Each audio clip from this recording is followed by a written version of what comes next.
In Mason City Schools, we are blessed to have a wide diversity of races, of religions, of cultures, and of beliefs. So then we have to ask ourselves, why is equity work so important?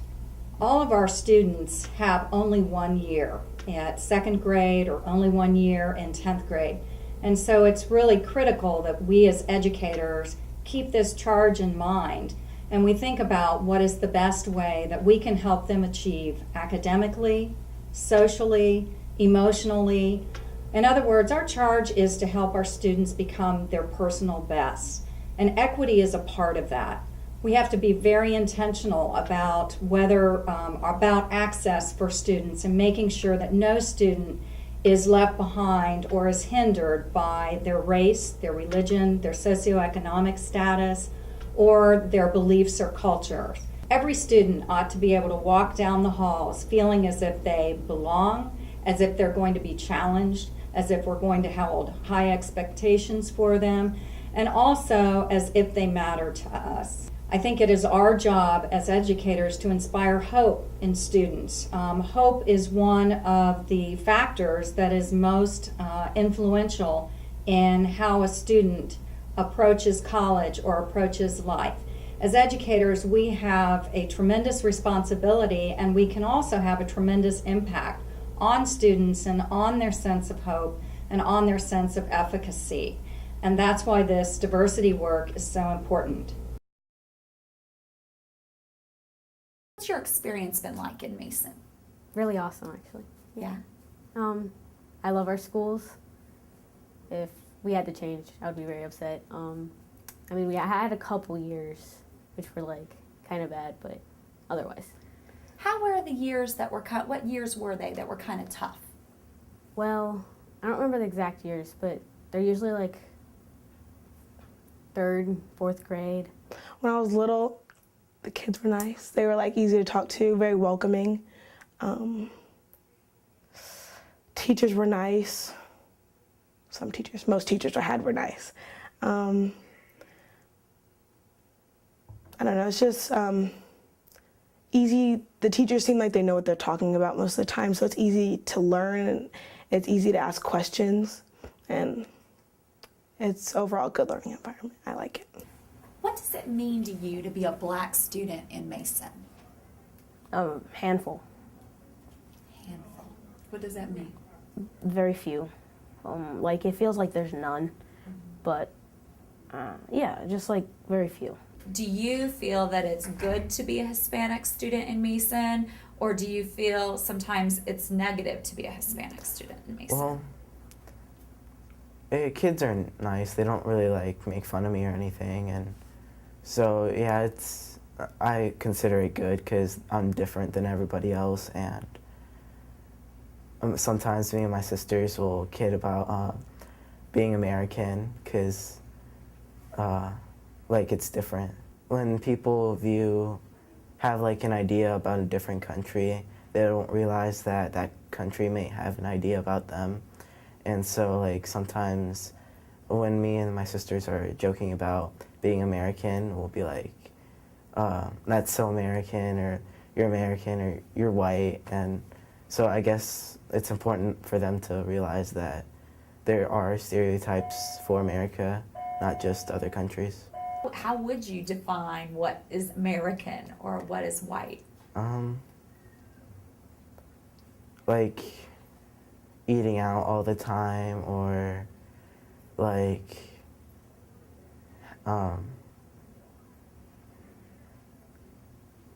hiring someone to do like a simple job for you. Do you ever get to read things where maybe there's a girl who looks like you in the book? No? Have you ever seen a book where the characters look like you? Do you wish that you could see books where the characters look like you? Yeah. And does that help? Yeah, it actually does, because like Martin, he was an African American, and he helped white and black people come together so that way they can be friends and we won't have any fights. And that actually really helped because of Martin Luther King Jr. Day. Like everybody was talking about him, and people at my daycare and at people in my family kept talking about him. How do you think being white impacts your experience in Mason? Never really thought about that. I guess it doesn't really make a difference. I think there's a lot of Asians here. There's lots of like diversity here. So I think that we're all accepted. I don't think like, you know, the Caucasian people make fun of us or anything because like there's so much diversity. I think we're well accepted here. Good. Hispanic means to me like you're from a different culture, you're kind of special in your own little way, and like you have a different language and it's kind of cool that you have a different language. And like, Can you tell me about a time where you did see someone making fun of somebody else because of their race or their culture? like when we were watching the show, like some people in our class started like doing Indian, like their language, and then it was like I was like, guys, don't do that, that's really mean, and then they just kept on saying it. I'm sure that they usually probably, you know, get it off of like TV or of something that's happened in that country and it's really bad. Like, you know, for example, cocaine in Colombia, you know, like, oh my God, you're Colombian and all this stuff, cocaine or drugs. And maybe in like, you know, now that there's a war over there, you know, oh, it's your fault, you know, I never heard that, but that would be an example of how they would get it from like the media. Yeah, like some people like spit on people, like other kids that were like smaller than them, not like, and like these people made like fun of like one of my friends' languages. So. Do you have other kids in your class who like are other races? Yeah, I do. Actually, Matthew, he's actually part Cherokee Indian, but he's not African American either. Yeah. Oh, that's neat. And so has he talked about that in class? He told me. Yeah. Yeah. And he's the one that gets picked on sometimes. Yeah, sometimes. Yeah. And so, but do you think that's because of the way he looks a little bit, or do you think it's more the way he acts? He looks fine. It's just he acts really like not good. He flips his card a lot. Like whenever you do something bad, you have to flip your card, and I've never flipped my card so far. So I plan to keep it that way. Have you ever had any African American teachers while you've been in Mason? Yes, one. Okay. One since first grade? Yes, just one. Okay.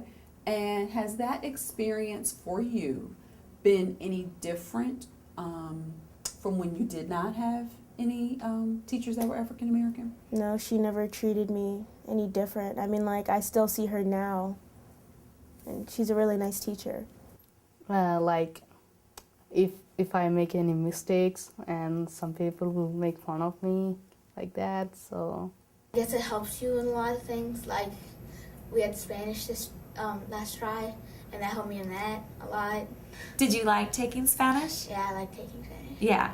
And so did the teacher know that you spoke Spanish? What would you like Western Road to do for Hispanic students? To like eat like a little Hispanic food. To be honest, I'm not sure what works well, because when we did the Uganda thing where we learned about the kids in Africa, people were saying things like, oh, all black people have AIDS, all black people, blah, blah, blah, blah, blah. And it's just like, okay, so if something sad doesn't get the message across and Black History Month doesn't, like, I honestly don't know what will work, you know what I mean? So I think you should have like a help program for those students who feel like they're the smallest, who like the races that are the minority, maybe a help to get overcome. And I know me personally, I wouldn't need something like that, because I just adapt and just get used to it.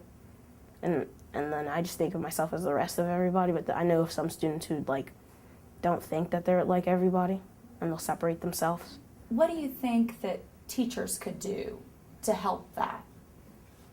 Well, I think some people should like tell the kid, like aware some people of how saying some things could hurt feelings, because probably they don't understand how it feels, because they're always the one that's making fun of people, but nobody makes fun of them, so they don't know how it feels, and they'll just keep doing it. So I think like they should like warn people, like give an announcement or something. If you were principal, what would you do to help make it a better environment? I would aware more. I would aware more of it and like really explain to people how it feels if you were the one getting tormented and like teased. Do you think kids get treated differently based on how much money their parents have? Oh no one cares about that. Yeah. I think like if you're really poor and can't afford many things, you get made fun of, but not that often because like a lot of people in here are really nice. But like there's some kids that go out of their way to make fun of others. Do you think kids can tell if someone is poor or someone? Not really. You can't really tell. People don't tell like that. I don't think they really know if someone's poor or not. I mean, like, usually kids with a whole lot more money, they go places, it seems like they do a whole lot more things, like, they're up to date with, like, technology and everything, but, like, usually if your parents don't have a whole lot of money and they're just trying to make ends meet, it seems like you're just there and you're trying to get up to where everybody else is. Okay, and do you think that affects how you learn in school? Yeah. How? Because so I don't have to wear the same clothes every day. It appears that most people here are wealthy, so then it's like, that's what most people know. So most people know, well, if I want an iPhone, I can get it, like, drop of a hat. If I break my old phone, I can get a new one. And then there are those kids that are like, well, I still have this crappy flip phone from 2000, like, so I feel like the kids that don't have it feel like excluded, like, I want an iPod Touch, but I don't have one. So they feel like left out. Well, I have some friends that are like Buddhist.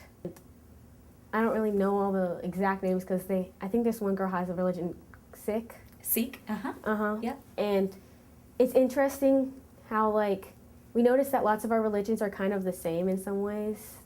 Like our religious books are they're called different things, but they have lots of the same stories. And I think it's interesting to realize like how they put them in like certain categories, and there's some big things that keep them separate, but they're kind of the same in some ways. Well, we never really take school off for Jewish holidays, but I can sort of understand why, because most of the students aren't Jewish. I guess, yeah. I mean, I think some people I can tell they're a little scared to talk about it, but I'm not. Like, I'm a Christian, so.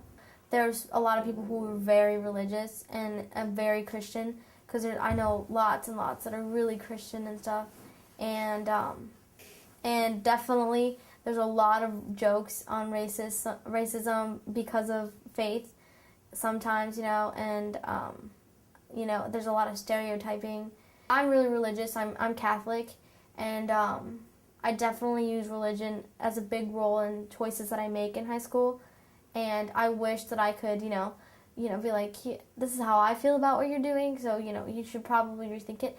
But it's really hard to, because it could create so much conflict. Well, I want to know what Easter is, because like I asked my neighbor and everybody, but nobody really knows. So I want to know what Easter is. And what religion do you practice at home? I do Hinduism. Yeah. But like, I know a little bit about Buddhism too, because like Hinduisms are just like Hindu people, I think, are just like a little bit looser than like Buddhists, because like Buddhists are like really strict. And do you have friends who are other religions? Yeah, like for example, my friend Priya Faisadine, she's an Islam person. Yeah, she's really nice. I guess more about like what people do, like more, I don't want to sound creepy, but like more about like them, like where like they kind of came from and like why they do the things they do. Because my friend Smriti, she's Indian, she's like, oh yeah, we go to the temple, and I'm just like, why? Like, I'm so confused. And she's like, well, we go on Thursdays or Tuesdays or something like that. I'm just like, why go to church on Sundays? Why don't you go on Sundays? So it's that kind of thing. And then like, I always think she's Hindu, but she's like Buddhist or something. Like I always get them mixed up, so.